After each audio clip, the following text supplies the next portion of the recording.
ఏ scheme ఇస్తాము, ఏ నెలలో ఏ button నొక్కుతాము అని చెప్పి ముందే చెప్పి క్రమం తప్పకుండా ఖచ్చితంగా బటన్ నొక్కిన ప్రభుత్వం బహుశా దేశ చరిత్రలో ఏది లేదేమో ఒక వైఎస్ఆర్సీపీ ప్రభుత్వం తప్ప. మనకున్న ఇన్ని ఇబ్బందులున్నా కూడా దాదాపుగా 3,31,000 కోట్లు మనం అప్పు చేస్తే 5 ఏళ్ల పాలనలో మన 5 ఏళ్ల పాలన కలిపి అందులో 2,73,000 కోట్లు నేరుగా బటన్లు నొక్కి నా అక్క చెల్లెమ్మల కుటుంబాల ఖాతాలకు ఎవరెవరికి ఎంతెంత ఇచ్చినామని ఆధార్ నెంబర్లతో సహా చెప్పగలిగిన పరిస్థితి ఒక్క వైఎస్ఆర్సీపీ ప్రభుత్వంలో ఉన్న మనకు మాత్రమే చేయగలుగుతాం. మరి ఈరోజు చంద్రబాబు నాయుడు గారి ప్రభుత్వం 2 ఏళ్ళకే మనం 3,31,000 కోట్లు అప్పు చేస్తే చంద్రబాబు నాయుడు గారి ప్రభుత్వం 2 ఏళ్ళకే వాళ్ళు చేసిన గ్రాస్ అప్పులు, వాళ్ళు చేసిన కమిటెడ్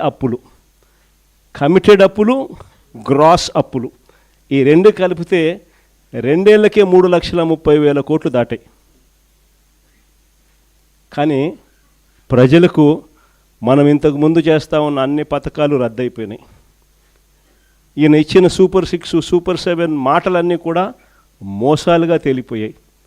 బటన్లు లేవు, ప్రజలకు ఇచ్చింది లేదు. కానీ అప్పులు చూస్తే 2 ఏళ్ళకే మనం 5 ఏళ్లలో చేసిన అప్పులకు ఈయన 2 ఏళ్ళకే 3,30,000 కోట్ల రూపాయలు ఈయన చేసిన గ్రాస్ అప్పులు, చేసిన అప్పులు కమిటెడ్ అప్పులు. ఇక ఈ డబ్బంతా ఎవరి జోబీ లేకపోతూ ఉంది. నిజంగా ప్రతి ఇంట్లో కూడా ఈ సంభాషణ జరుగుతూ ఉంది. జగన్ ఎలా చేయగలిగాడు, చంద్రబాబు నాయుడు ఎందుకు చేయలేకపోతా ఉన్నాడు? కారణం జగన్ ప్రతి అడుగులోనూ కూడా ప్రజల గురించి ఆలోచన చేశాడు, పేదల గురించి ఆలోచన చేశాడు. ప్రతి అడుగులో కూడా అవినీతి అనేది జరగకుండా ప్రతి ఇంటికి నేరుగా పంపించాడు. కానీ ఈరోజు దోచుకో, పంచుకో, తినుకో, ప్రతి అడుగులోనూ ఇదే కనిపిస్తుంది. అందుకే చంద్రబాబు నాయుడు గారి ప్రభుత్వంలో జరగడం లేదు. ఏదన్నా ముట్టుకోండి మీకు ఇదే కనిపిస్తుంది. లిక్కర్ మాఫియాతో మొదలు పెడితే చాలు, రాష్ట్రానికి సంబంధించిన ఏ ఆదాయాలు కూడా రాష్ట్రానికి రావడంలా. లిక్కర్ మాఫియాతో మొదలు పెడితే ఇసుక, మద్యం, మట్టి, సిలికా, క్వాడ్సు, లాటిరైట్, గ్రెనైటు, అధిక ధరలకు పీపీఏలు, చివరికి అమరావతిలో కూడా 10,000, 12,000 రూపాయలు పర్ ఎస్ఎఫ్టీకి కన్స్ట్రక్షన్ కాస్ట్లు. భూములు చూస్తే చెనిక్కాయలకు, బెల్లాలకు, ఇలా కావలసిన వాళ్ళకి అందరికీ కూడా భూములు ఇవ్వడము. ఇంకా రాష్ట్రానికి ఏ రకంగా ఆదాయాలు వస్తాయి? రాష్ట్రానికి రావాల్సిన ఆదాయాలు రాష్ట్రానికి రాకుండా మీ సొంత జోబులు నింపుకు ఒక కార్యక్రమాన్ని చేస్తూ ఉన్నప్పుడు రాష్ట్ర ఖజానా దివాలా తీక ఇంకా ఏమవుతుంది? అందుకే చంద్రబాబు నాయుడు గారి ప్రభుత్వంలో ఈరోజు రాష్ట్రం పరిస్థితి ఇంత అధ్వానంగా తయారైన పరిస్థితి ఈరోజు కనిపిస్తూ ఉంది. మరోవైపు చూస్తే చంద్రబాబు నాయుడు గారి పరిపాలనలో నిజంగా ఆశ్చర్యం కలిగించే విషయాలు కనిపిస్తాయి. ఎందుకు ఈ విషయాలు చెప్తున్నాను అని అంటే, మనందరికీ కూడా మొన్న ఈ మధ్య కాలంలోనే 2 రోజుల కిందటగా టీవీలలో, పేపర్లలోనూ, సోషల్ మీడియాలోనూ విపరీతంగా వైరల్ అవుతూ ఉన్న వార్తా విషయాలు మనందరికీ కూడా కనిపిస్తూ ఉన్నాయి. ఈ మధ్యకాలంలోనే చూసాం, పుట్టా మహేష్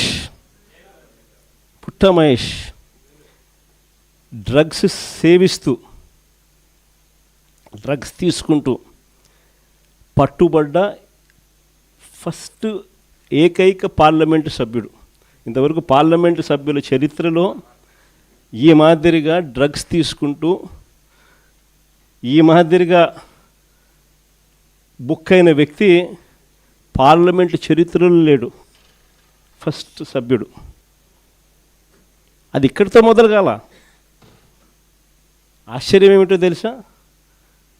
అది చంద్రబాబు నాయుడు గారి ఆయన అనుసరించే వైఖరి నుంచి మొదలవుంది. మహేష్తో మొదలై పుట్టా మహేష్తో ఆగిపోలా.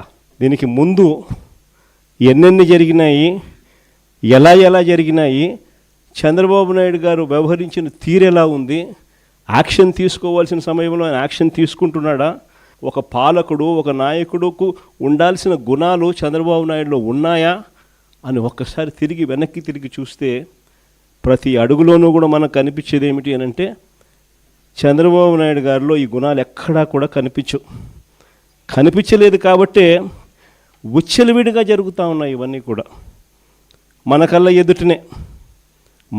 ఎదుటనే. రైల్వే కోడూరు ఎమ్మెల్యే ఆరవ శ్రీధర్ అత్యాచారం చేశారని, ఆపై మోసం చేశారని బాధితురాలు నేరుగా స్వయంగా చంద్రబాబు నాయుడు గారికి ఫిర్యాదు చేస్తే ఈయన ఏం చేశాడు? కమిటీ అంట. No action. ఆయన పార్టీకి చెందిన మరో ఎమ్మెల్యే సత్యవీడు ఎమ్మెల్యే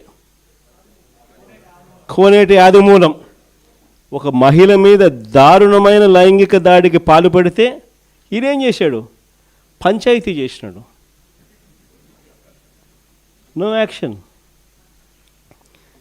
కేజీబీవీ మహిళా ప్రిన్సిపల్ మీద వేధింపులకు పాల్పడ్డ ఆముదాల వలస టీడీపీ ఎమ్మెల్యే కూనా రవికుమార్ మీద ఏం యాక్షన్ తీసుకున్నాడు? No action. మహిళలకు అశ్లీలంగా వీడియో కాల్స్ చేసిన గుంటూరు ఈస్ట్ ఎమ్మెల్యే నజీర్ అహ్మద్ మీద ఏం యాక్షన్ తీసుకున్నాడు? ఆ వీడియోలు వైరల్ అవుతూ ఉన్నాయి, కంటికి కనపడతా ఉన్నాయి. ఎమ్మెల్యే చేస్తూ ఉన్నాడు, ముఖ్యమంత్రిగా నువ్వు ఉండవు, నీ పార్టీకి చెందిన నీ ఎమ్మెల్యే ఈ మాదిరిగా చేస్తూ ఉన్నాడు, నువ్వేం చేస్తూ ఉన్నావు? No action. మహిళా ఉద్యోగి మీద లైంగిక వేధింపులకు పాల్పడ్డ మంత్రి సంధ్యారాణి పిఏ మీద, ఎమ్మెల్యేల కథ దేవుడు వరకు పిఏల మీద కూడా యాక్షన్ తీసుకోలేకున్నాడు. ఇంకా మీ అందరికీ కూడా తెలిసిందే, ప్రస్తుత టీటీడీ చైర్మన్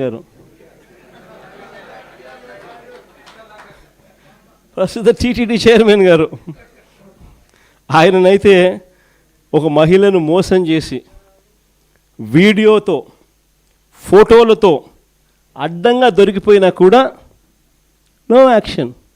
కొద్ది రోజుల కింద ఈ పుట్ట మహేష్ ఇన్సిడెంట్ కన్నా ఇంకా కొద్ది రోజుల ముందు ఆదినారాయణ రెడ్డి అని ఇంకొక ఎమ్మెల్యే, ఆదినారాయణ రెడ్డి కొడుకు ఇదే డ్రగ్స్ తీసుకుంటూ తాను కూడా హైదరాబాదులో పట్టుబడితే ఏం జరిగింది? No action.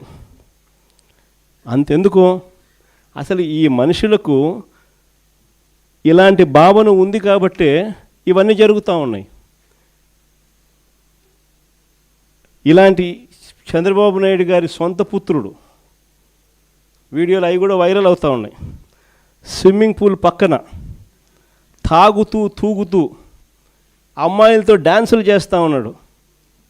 అయినా ఏంది చంద్రబాబు నాయుడు?